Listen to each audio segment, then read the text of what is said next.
ఈ వాక్యం వింటున్న ప్రతి ఒక్కరికి ప్రైజ్లాడండి. యేసయ్య నీకు తెలుసా? యోహాను సువార్త 14వ అధ్యాయం 6వ వచనం. నేనే మార్గం సత్యం జీవమును అన్నాడు యేసయ్య. ఇంతకీ యేసయ్య నీకు ఎలా తెలుసు? నేనే మార్గం సత్యం జీవం అన్న వాక్యం విన్నావా?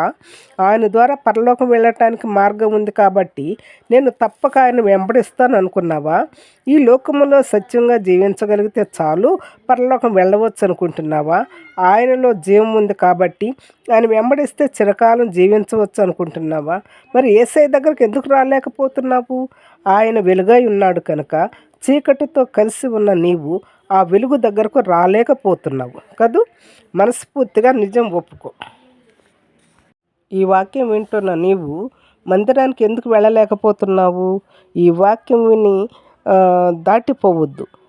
ప్రతి ఒక్కరు కూడా సబ్స్క్రైబ్ చేయండి, లైక్ చేయండి, షేర్ చేయండి. తప్పక వాక్యాన్ని వినండి.